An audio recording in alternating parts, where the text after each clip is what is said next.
retour à Entre nous, exclusivement sur les ondes de TV Radio. Ça fait quelques semaines que nous parlons de la pratique collaborative. Et avec nous, nous avons Cédric Ariadi, notre conseiller financier que vous connaissez. Mais là, aujourd'hui, tu prends, tu as toujours ton chapeau de conseiller financier, mais dans le cas de divorce et de séparation, parce qu'on a parlé, comme je disais, il y a quelques semaines, de toute cette pratique-là où est-ce que on veut éviter d'aller en cours, là, finalement. Exactement. Ouais. Puis là, pourquoi un agent financier rentre dans le décor, là, dans tout ça? À quoi ça sert? Bon, imaginons juste 5 minutes, déjà, l'achat d'une propriété. Oui. C'est stressant. Oui. Et on a souvent le soutien de la famille, voire de l'époux. Oui. Bon, là, au milieu de tout ça, il y a une séparation. Et on va devoir parler argent. Alors déjà, émotion et argent, ça va pas souvent ensemble. Ça mixe pas bien ensemble. Donc le but de tout ça, il est quoi? Il est de pouvoir accompagner des gens dans une partie de leur vie qui est plutôt difficile due à cette séparation. Le but, c'est de se faire cette séparation. Et de pouvoir tourner cette page-là le plus simplement possible, sans trop de vagues, et de pouvoir passer au futur. Parce que c'est juste une étape dans la vie. Mais il faut que cette étape-là se passe le plus facilement possible. Ouais. Donc, notre travail, et souvent le travail des avocats d'abord, est de mettre en place quelles sont les règles au Canada pour cette séparation et comment on peut apporter les solutions. Donc, apporter un suivi et des outils sur des questions qui sont, OK, qu'est-ce qui se passe si on doit revendre la maison? Est-ce qu'il y a des coûts à ça? Est-ce que les prêts hypothécaires, qu'est-ce qui va se passer avec la banque? L'agent financier est là justement pour les soutenir et pour donner les outils. Parce que l'avocat va être très bon pour toute la partie juridique, mais après, son travail, il est que sur la partie juridique. Mais c'est ça, parce que c'est ça qu'on parlait avec la pratique collaborative, c'est que c'est ça. Bon, tu as l'avocat que lui, il s'occupe, comme tu dis, l'aspect juridique, mais tout le reste, c'est là que vous rentrez en cause, vous, les conseillers. L'aide sociale, exactement, les enfants. Et souvent, on repart sur la base, dès qu'on sent qu'il y a un peu de tension, c'est qu'est-ce qui est le mieux pour les enfants? Imaginons que vous aviez une décision à prendre pour votre enfant. C'est quoi le mieux? Est-ce que c'est mieux de continuer à se dire ouais mais là il y a une petite cuillère qui est à moi et puis la télé elle est à toi? Ou est-ce que c'est non, essayons de passer le plus rapidement parce que le but c'est de tourner cette page. C'est pour ça que l'idéal c'est d'aller sur le site. Donc ils ont un site qui est très bien fait. Collaborative Practice, voilà. Exactement. Ils ont leur Twitter, donc Collab Pract Ottawa. Donc là, si vous avez des questions, vous savez pas où vous en êtes, vous dites OK, est-ce que je devrais me séparer de mon conjoint? Envoyez des tweets. C'est quoi le coût? Est-ce qu'il y a des coûts? C'est quoi la procédure? Et vraiment, le but, c'est d'accompagner. Rien n'empêche de dire peut-être que ça va pas et puis il faudrait que je me sépare et puis que 6 mois après, en fin de compte, on a trouvé que ça va mieux et puis on veut plus se séparer. Tant mieux. Mais le but, c'est toujours d'aller chercher de l'information plutôt qu'attendre le plus tard possible. Mais là, toi, ils sont venus te chercher, Collaborative Practice? On travaille ensemble parce qu'on s'est rencontrés plusieurs fois et puis on s'est aperçu qu'on a la même vision, c'est-à-dire protection de la famille, protection des enfants, et puis on veut pas ni de perdant ni de gagnant. Il n'y a pas une partie du couple contre l'autre. Le but, c'est faisons passer cette phase le plus simplement possible.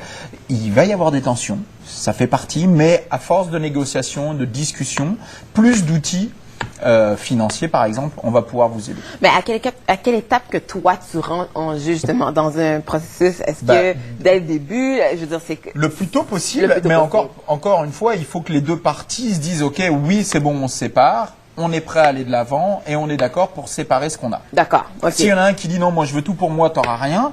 Moi je peux rien faire là-dessus. Tu peux rien faire, ok. Il y a l'avocat qui va dire wow, ça se passe pas comme ça. C'est ça. Oui, mais elle a jamais travaillé, c'est moi qui ai toujours travaillé. Oui, mais c'est peut-être elle qui a gardé les enfants et si vous avez fait une belle carrière, c'est grâce à elle aussi. Ah oui, c'est vrai. Donc vraiment, ils sont vraiment là pour recadrer.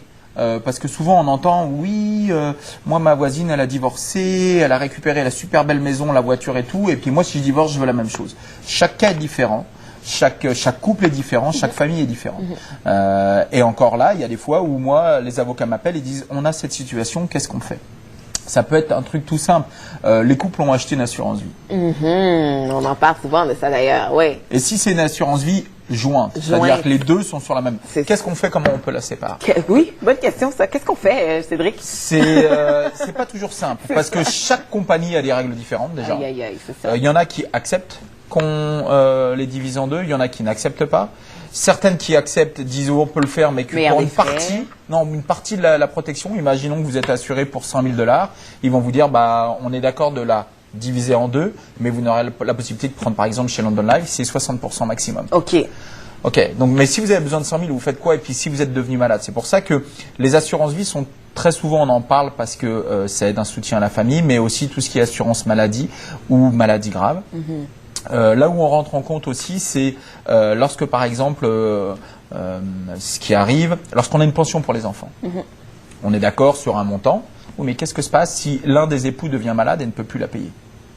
Est-ce qu'il faut mettre une assurance? Les assurances vie, souvent, c'est la première chose qu'on met en place là-dessus. Ouais. C'est-à-dire qu'en cas de décès, jusqu'au moins l'âge de 18 ans, il y aura une assurance pour protéger la famille et donc les enfants. Mais souvent, on va avoir des clients qui vont nous dire « Ouais, mais comment moi je peux être sûr que lui va payer pendant les 20 prochaines années? Nos enfants ont 2 ans. Comment on fait pour être sûr qu'il va payer pour les 20 prochaines années? Dites-moi, c'est quoi la solution ?» La solution, souvent, c'est que par exemple, on est ensemble, on décide de se séparer, on ne veut pas de vagues. Toi, tu vas être propriétaire de ta propre police. Mais tu vas payer la mienne. Et moi, je vais être propriétaire de ma propre police et je vais payer la tienne. Ce qui fait que si un jour tu reçois une lettre en disant votre police d'assurance va s'arrêter parce qu'il n'y a pas eu de paiement, c'est moi qui c'est lui qui a pas payé. D'accord. Donc c'est des petits outils qui permettent, sans forcément mettre de la pression, mais on veut être sûr que oui, on est d'accord aujourd'hui, mais il y a le futur. Comment ça va se passer dans 5 ou 10 ans? Donc, toi aussi, tu arrives avec cette idée-là, par exemple, que chacun paye. Donc, c'est des gens d'idées que toi, tu arrives, que tu mets sur la table. Il faut être créatif aussi pour, comme tu dis. C'est pour ça, chaque couple est différent, mais vraiment, le travail des avocats est vraiment d'essayer de tout mettre à plat en disant, OK, là, vous êtes fait une grosse bataille de poule au chon, il y a des plumes dans l'air de partout.